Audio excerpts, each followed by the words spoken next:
بسم اللہ الحمدللہ والصلاۃ والسلام علی رسول اللہ اما بعد۔ محترم معزز بھائیوں، ہم میں سے بہت سارے وہ لوگ جو کسی نہ کسی بدعت کا ارتکاب کرتے ہیں،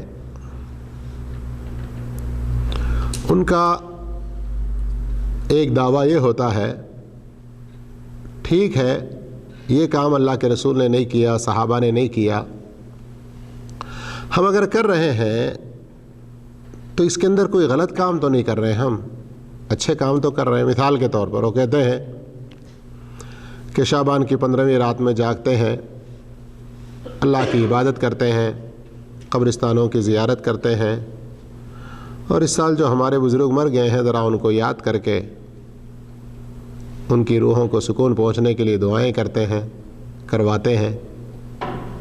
تو ان میں سے کون سا کام غلط ہے؟ ایسا سوال کرتے ہیں۔ ان بھائیوں کو آسان اور محبت و پیار کے ساتھ یہ سمجھایا جائے، یا آپ سے کسی کی ایسی بات ہوتی ہے اور وہ لوگ ایسا کہتے ہیں تو آپ ان کو پیار سے یہ سمجھائیے کہ اگر آپ ان سب چیزوں کو نیکی سمجھ کے کر رہے ہیں، رات میں جاگنا، عبادتیں کرنا، قبرستانوں کی زیارت کرنا، مرے ہوئے لوگوں کی روحوں کو سکون پہنچانے کے لیے دعائیں کرنا، کروانا، یہ نیکی سمجھ کے کر رہے ہیں، تو کیا اس نیکی سے نعوذ باللہ استغفر اللہ ہمارے صحابہ محروم رہے؟ یہ نیکی کے کام ہیں، اللہ کے رسول کو نہیں پتا تھا؟ اس لیے کہ اللہ کے رسول صلی اللہ علیہ وسلم تو یہ فرماتے ہیں، جو بھی بھلائی تمہارے لیے ہے، خیر تمہارے لیے جس میں ہے، اس کے بارے میں میں نے تم کو خبر دے دی ہے، اور جو بھی تمہارے لیے شر اور برائی ہے اس سے میں نے تم کو روکا ہے، منع کیا ہے۔ اگر یہ خیر ہے تو اللہ کے رسول صلی اللہ علیہ وسلم نے کیوں نہیں اس کے بارے میں بتایا؟ صحابہ اکرام ایسی نیکیوں کی خواہش نہیں رکھتے تھے کیا؟ حالانکہ وہ نیکی میں ہم سے زیادہ آگے بڑھے ہوئے تھے۔ تو ہمارے ان بھائیوں کو یہ بات یاد دلا کر اللہ کے رسول صلی اللہ علیہ وسلم کی امام مالک رحمۃ اللہ علیہ جو کہا کرتے تھے وہ بات ان کو سنائیں کہ دیکھو، اگر ہم ان کو اچھے کام، نیکی کے کام سمجھ کے کر رہے ہیں تو ہم اللہ کے نبی پہ تہمت لگا رہے ہیں، اللہ کے نبی پر تہمت لگا رہے ہیں۔ کس چیز کی تہمت؟ یہ سب نیکی کے کام تھے لیکن نعوذ باللہ اللہ کے رسول نے نہیں بتایا یا اللہ کے رسول نے نہیں کیا، یہ ان پر تہمت ہوگی۔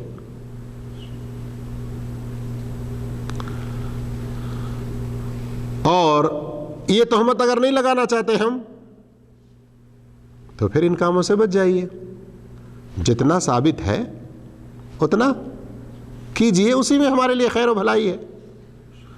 جیسے آج سے کچھ دن پہلے بھی میں نے آپ کو وہ ایک واقعہ سنایا تھا نا، جو صحیح بخاری کتاب النکاح کی پہلی حدیث میں ہے۔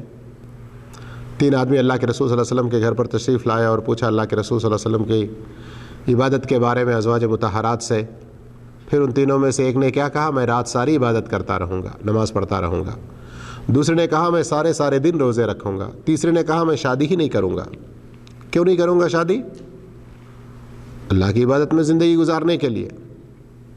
اللہ کے رسول صلی اللہ علیہ وسلم نے ان تینوں کو بلایا اور پوچھا کہ تم نے ایسی ایسی بات کہی؟ تو انہوں نے کیا کہا؟ ہاں ہم نے کہی۔ تو نبی صلی اللہ علیہ وسلم نے کیا فرمایا؟ میں راتوں میں سوتا بھی ہوں اور جاگ کر عبادت بھی کرتا ہوں، میں نفل روزے کچھ دن رکھتا ہوں تو کسی دن چھوڑتا بھی ہوں، اور میں نے عورتوں سے شادی بھی کی ہے، جو میری سنت سے منہ موڑے گا وہ مجھ میں سے نہیں ہے۔ غور کریں آپ،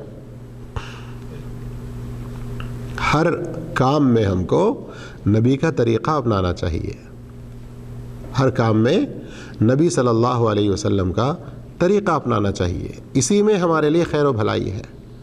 تو یہ 15ویں شعبان کی رات میں جاگ کے عبادتیں کرنا، خصوصی طور پر نمازیں ادا کرنا، قبرستانوں کی زیارتیں کرنا، یہ ہمارے نبی صلی اللہ علیہ وسلم کا، صحابہ اکرام کا طریقہ نہیں تھا۔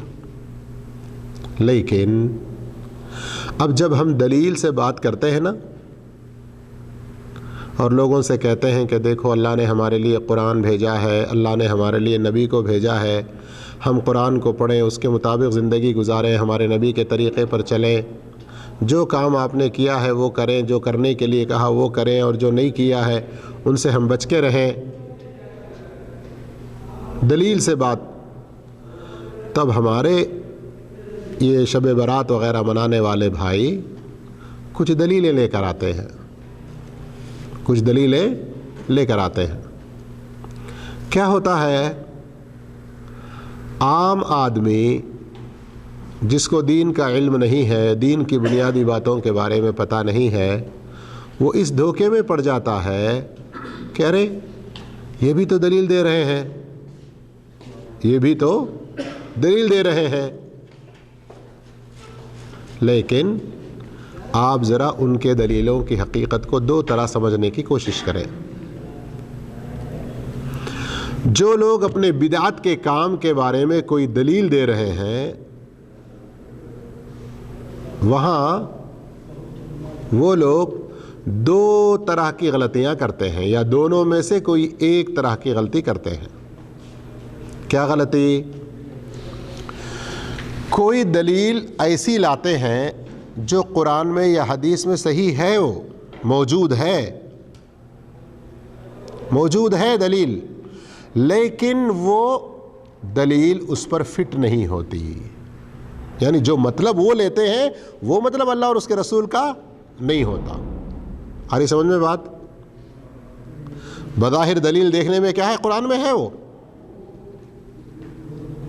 جو دلیل انہوں نے دی ہے وہ صحیح حدیث میں ہے، لیکن وہ جو مطلب لے رہے ہیں نا، اس سے وہ مطلب اس سے نہیں نکلتا۔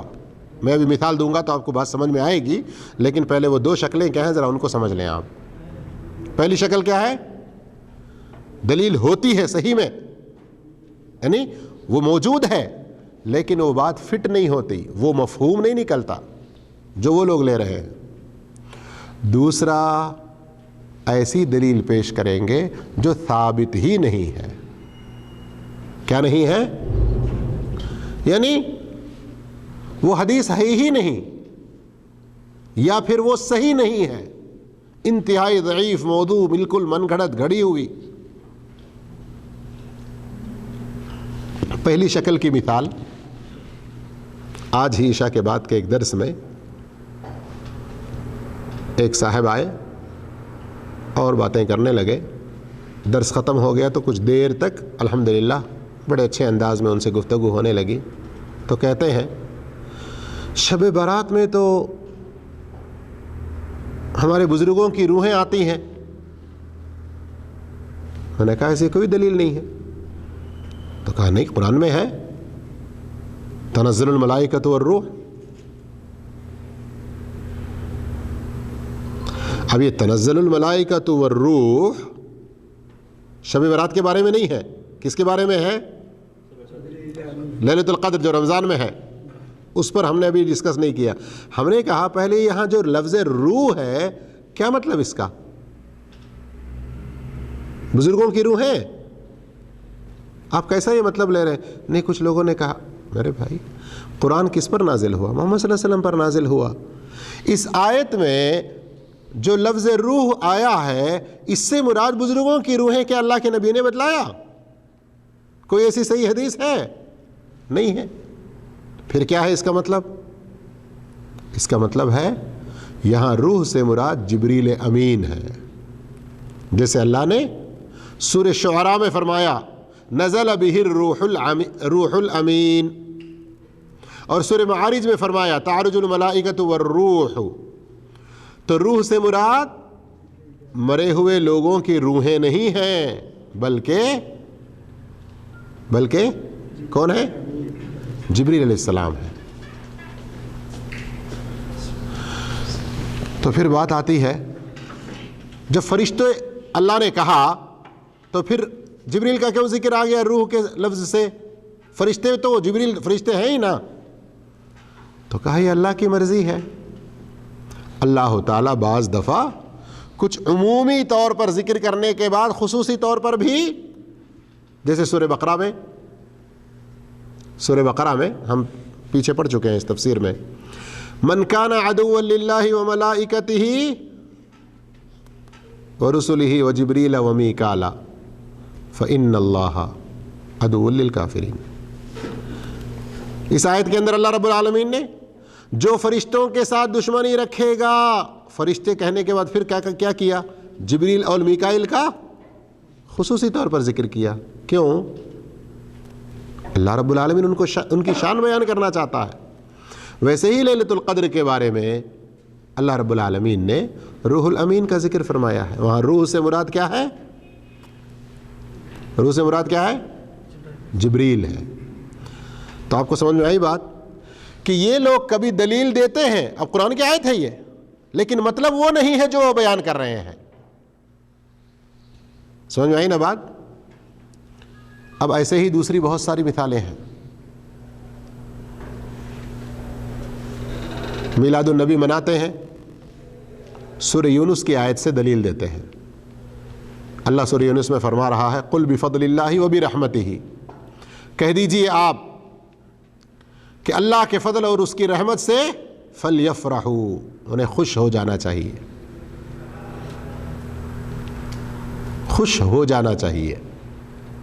لیکن وہ لوگ ترجمہ کرتے ہیں خوشی منانا چاہیے. پھر کہتے ہیں کہ دیکھو اللہ کیا کہہ رہا ہے، جب اللہ کا فضل آ جائے، رحمت آ جائے تو خوشی مناؤ. تو رسول اللہ صلی اللہ علیہ وسلم تو ساری دنیا کے لیے رحمت ہے، تو ان کی پیدائش کے دن کی ہم خوشی منا رہے ہیں. تو بظاہر دیکھنے میں قرآن کی آیت پیش کر دی نا انہوں نے، لیکن کیا اس آیت کا وہ مطلب ہے؟ اس آیت کا مطلب اگر نبی صلی اللہ علیہ وسلم کی پیدائش پر خوشی منانا ہے تو پھر خود اللہ کے رسول نے اس آیت کے نازل ہونے کے بعد کیوں نہیں منایا؟ صحابہ نے کیوں نہیں منایا؟ کیا اس آیت کا یہ مطلب صحابہ کو نہیں پتا تھا؟ خود اللہ کے رسول کو نعوذ باللہ نہیں معلوم تھا؟ تو بات سمجھ میں آئی آپ لوگوں کو؟ ہمارے یہ بھائی جو بدعت کے کام کرتے ہیں کبھی دلیل دیتے ہیں، دیکھنے میں وہ دلیل صحیح ہوتی ہے لیکن مفہوم اس کا وہ نہیں ہوتا جو وہ لے رہے ہیں. آپ لوگوں کو بات سمجھ میں آ گئی نہیں آئی؟ آئی نا؟ دوسری شکل، کچھ حدیثیں ایسی پیش کرتے ہیں جس کی کوئی دلیل صحیح ہوتی ہی نہیں، صحیح دلیل ہے ہی نہیں ان کے پاس.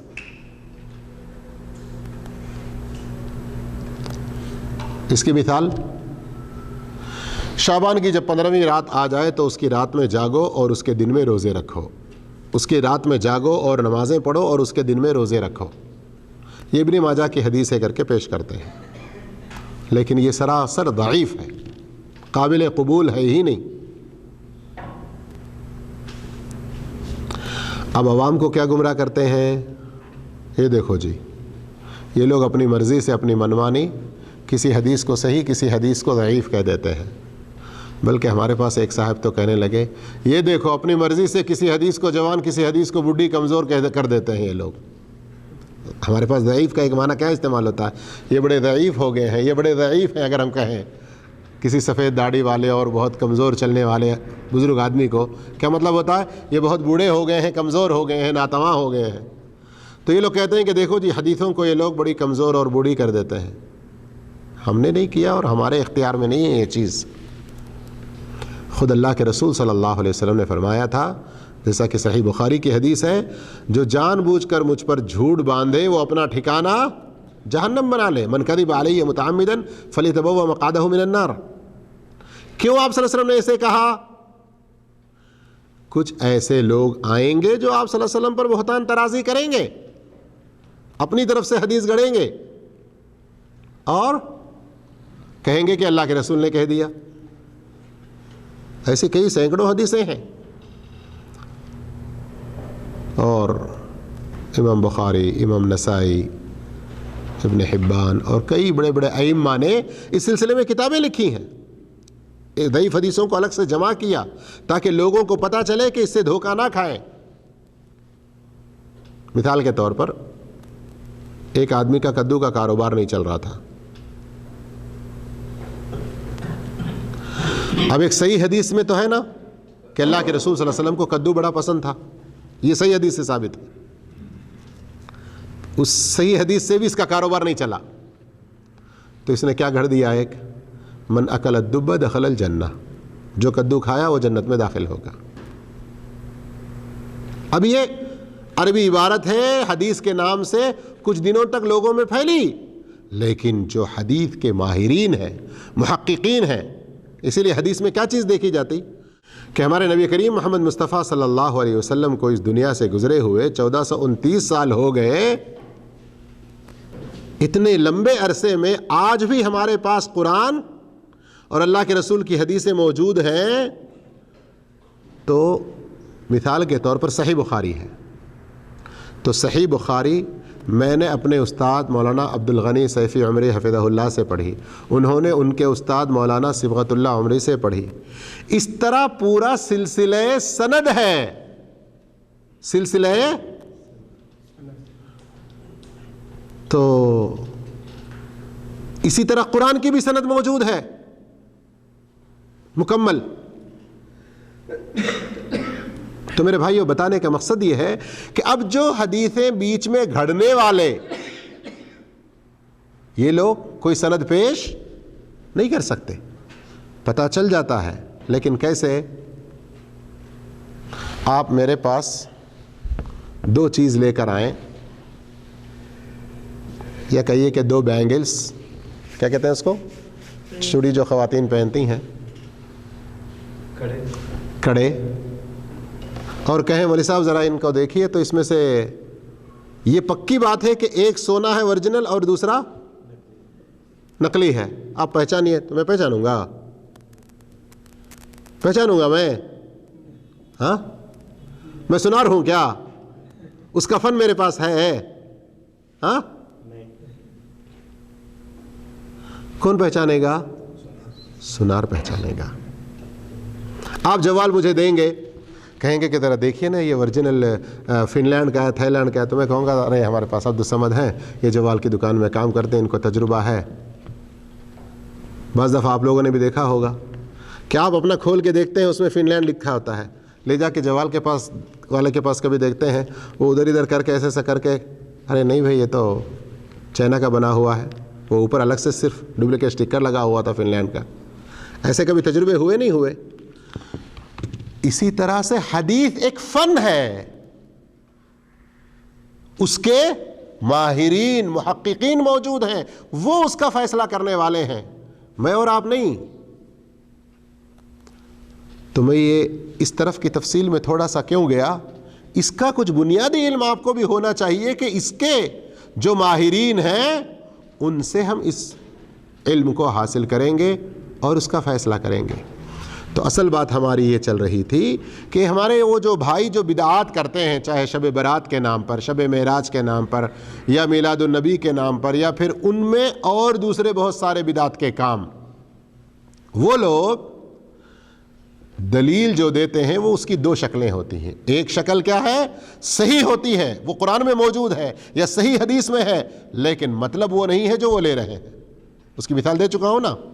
اور دوسری شکل کیا ہوتی ہے؟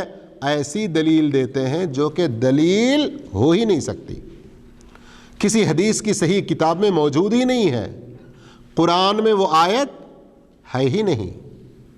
مثال اس کی ایک اور دیتا ہوں میں, آج سے کئی سال پہلے کی بات ہے. ایک دو عالموں میں بات چیت چل رہی ہے, ایک قرآن و سنت کی اتباع یہ لازمی ہے کہتے ہیں, دوسرے صاحب کہتے ہیں کہ نہیں, لازمی طور پر کسی ایک امام کو پکڑ کے چلنا ضروری ہے. بات چلتے ہوئے دلیل وغیرہ کے بارے میں بات ہوئی, تو جو کہہ رہے تھے کہ قرآن اتباع, انہوں نے کہا اچھا امام کو پکڑ کے چلنا ضروری ہے جو تم کہہ رہے ہو نا, اس بارے میں کوئی دلیل ہو تو دو. تو کہا قرآن میں ہے, سورہ نساء کی آیت میں. کہا کہاں ہے؟ کہا پڑھیے, اطیعوا اللہ و اطیعوا الرسول و اولی امری منکم، اللہ کی بات مانو، رسول کی بات مانو، اور تم میں جو اولو الامر ہیں. اولو الامر کا مطلب دین کے عالم اور وقت کے حکمران دونوں بھی ہیں. اسی پر اکتفا نہیں کیا انہوں نے، آگے بڑھ کے کیا کہا؟ جب تمہارے درمیان میں اختلاف ہو جائے تو تم اپنے اس اختلافی مسئلے کو کیا کرو؟ فَإِن تَنَازَعْتُمْ فِي شَيْءٍ فَرُدُّوهُ إِلَى اللَّهِ وَالرَّسُولِ. آگے انہوں نے ترجمہ کرتے ہوئے کہہ دیا تمہارے اماموں کی طرف پلٹاؤ. تو یہ کھڑے ہو گئے اپنے قرآن و سنت کی بات جو کرنے والے تھے. کہا یہ کہاں ہے؟ اطاعت میں تو اللہ کی بات مانو، رسول کی بات مانو، اطیعوا اطیعوا کا 2 لفظ موجود ہے، اولو الامر کے ساتھ میں اطیعوا کا لفظ نہیں ہے. لیکن اختلاف ہو جائے تو فردوہ الی اللہ والرسول ہے. بس اختلاف کو اللہ کی طرف یا رسول کی طرف لوٹاؤ، اماموں کی طرف اختلاف کو لوٹاؤ کر کے نہیں ہے. جب قرآن کو منگایا گیا اور کھول کر دکھایا گیا تب ان کو یقین ہوا وہ صاحب کو. کہ ہاں ہم تو اتنے دن سے یہی سمجھ رہے تھے کہ اس میں یہ بات موجود ہے. تو کبھی کسی انسان کو ایسی غلطی لگ جاتی ہے. تو بتانے کا مقصد بعض دفعہ کوئی آدمی دلیل نہیں ہے زبردستی پیش کر دیتا ہے. ابھی جیسے ایک آدمی سے بات ہو رہی تھی، کہتے ہیں کہ اللہ کے نبی صلی اللہ علیہ وسلم ابھی بھی زندہ ہیں. میں نے پوچھا کیا دلیل ہے؟ کہا وہ جو صحیح حدیث میں ہے نا کہ جب انسان کو دفن کر دیا جاتا ہے، میت کو دفن کر دیا جاتا ہے تو اس کے پاس منکر نکیر آتے ہیں نا، سوال کرتے ہیں من هذا الرجل الذي بعث فيكم، وہ کون آدمی ہے جو تمہارے درمیان میں نبی بنا کر بھیجا گیا. تو یہ هذا الرجل یہ پورا کیا بتا رہا ہے کہ اللہ کے نبی کو حاضر کیا جاتا ہے، زندہ پیش کیا جاتا ہے. میں نے کہا استغفر اللہ. میں نے ان سے کہا من هذا الذي آتاك التاشرة جئت السعودیہ، وہ کون آدمی ہے جو آپ کو ویزا دیا اور آپ سعودیہ آئے؟ ہم میں سے تقریباً سب کے سب کوئی نہ کوئی ویزا دیا تو ہم سعودیہ آئے ہیں نا. تو ڈائریکٹ میں ان سے پوچھا آپ بتائیں وہ کون آدمی ہے جس نے آپ کو ویزا دیا اور آپ یہاں آئے؟ میں آپ سے ایسا پوچھ رہا ہوں تو کیا اس آدمی کو آپ کے بازو میں حاضر کر کے پوچھ رہا ہوں؟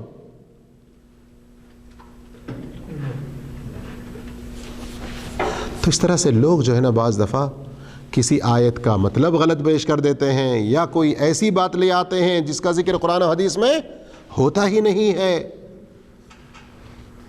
اب قبرستانوں کی زیارت کے بارے میں خاص کر یہ 15ویں شعبان کو 15ویں شعبان کی رات قبرستان کی زیارت کرتے ہیں نا لوگ، تو اس کے بارے میں ترمذی کی ایک حدیث پیش کی. میں نے کہا ترمذی میں حدیث ہے؟ تو نے کہا کہ ہاں ہے. میں نے کہا میں بھی مانتا ہوں کہ ترمذی میں یہ ہے، مانتا ہوں میں، لیکن اسی ترمذی میں فوراً بعد میں آگے ہے سألت محمد، میں نے محمد بن اسماعیل سے پوچھا اس حدیث کے بارے میں تو انہوں نے اس کے بارے میں کہا کہ صحیح نہیں ہے. ترمذی میں ذکر ہے کہ یہ حدیث صحیح کون کہہ رہے ہیں؟ میں یا آج کا کوئی 24 نمبر یا وہابی نہیں کہہ رہا ہے، خود امام ترمذی رحمۃ اللہ علیہ فرما رہے ہیں. اچھا ایک بہت بڑا نقصان کیا ہوتا ہے ذرا اس کو بھی جان لیجئے. میں اس کو بھی مثال سے پیش کر کے اپنی بات کو ختم کرتا ہوں.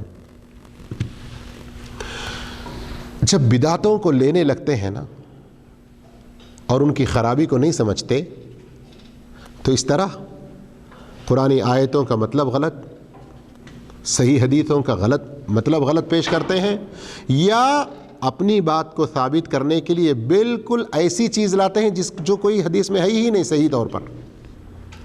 اس کا بہت بڑا نقصان کیا ہوتا ہے؟ بہت ساری سنتیں چھوٹ جاتی ہیں، بہت سارے کرنے والے کام چھوٹ جاتے ہیں. بھائی سے بات ہونے لگی، حافظ قرآن ہے، شاید عالم بھی ہیں پورے، وہ کہنے لگے کہ آپ مردوں سے وسیلے کے بارے میں نہیں مانتے، جو مر گئے ہیں، مردے نہیں مر گئے ہیں. پھر وہ کہتے ہیں کہ مر تو گئے ہیں لیکن ابھی ہیں زندہ. میں نے کہا ایسے اگر مر گئے، اگر زندہ کہہ رہے ہیں آپ تو کیوں دفنا دیا ان کو، نکال کے لے آؤ. تو کہا نہیں، وہ دنیا کے حساب سے مر گئے ہیں لیکن وہاں زندہ ہیں. کہنے لگے کہ ان سے وسیلے کو کیوں نہیں مانتے آپ لوگ؟ مجھ سے حجت کرنے لگے. میں نے کہا وسیلہ آپ مانتے ہیں؟ ہاں مانتے ہیں. کون سا وسیلہ؟ محمد صلی اللہ علیہ وسلم کا وسیلہ لینا چاہیے. میں نے کہا اچھا سنیے، اللہ قرآن میں سورہ اعراف میں فرما رہا ہے وَلِلَّهِ الْأَسْمَاءُ الْحُسْنَى فَادْعُوهُ بِهَا، اللہ کے اچھے اچھے نام ہیں، تم ان ناموں کے ذریعے سے دعا کرو. قرآن کی آیت ہے، مانتے ہیں نا؟ مانتے. میں نے ان سے سیدھا ایسے ہی سوال کیا کہ آپ بتائیں اللہ کے اس کلام پاک میں سورہ اعراف میں اللہ کہہ رہا ہے کہ اللہ کے اچھے اچھے ناموں کے وسیلے سے دعا کرو، آپ مانتے ہیں نا؟ میں بھی مانتا ہوں. ہم دونوں جس چیز کو مان رہے ہیں محبت کے ساتھ اس پہ تو عمل کر لیں گے نا. محمد صلی اللہ علیہ وسلم کا وسیلہ لگا کے دعا کرنا جائز ہے نہیں جائز ہے؟ میں کہہ رہا ہوں جائز نہیں ہے، آپ کہہ رہے ہیں جائز ہے. یہ اختلافی مسئلہ ہوا نا.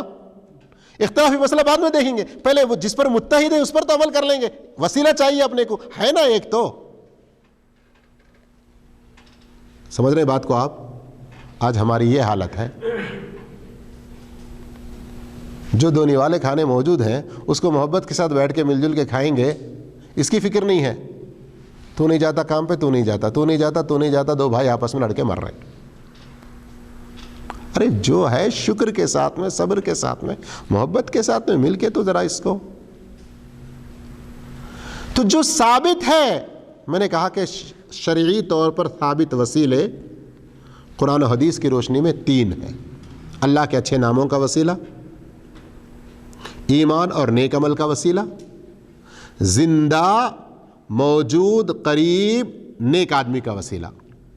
اور تینوں بھی قرآن سے بھی ثابت ہیں اور حدیثوں میں بھی اس کی دلیلیں ہیں. میں ان تینوں کو مانتا ہوں، آپ بھی مانتے ہیں؟ تو انہوں نے کہا مانتا ہوں. میں نے کہا پھر جب مانتے ہیں تو اس پہ عمل کر لیں گے نا، اس کی تعلیم لوگوں کو دے دیں گے نا، پہلے کافی نہیں ہے؟ پھر میں ایک اور سوال کیا، اچھا یہ بتائیں اگر میں آپ کی بات کو تسلیم کر کے تھوڑی دیر کے لیے مان لوں، ہمارے درمیان میں اختلاف نہ رہے، اس کے لیے میں تھوڑی دیر کے لیے آپ کی بات کو مان لوں کہ ٹھیک ہے محمد صلی اللہ علیہ وسلم کے وسیلے سے دعا مانگنا جائز ہے.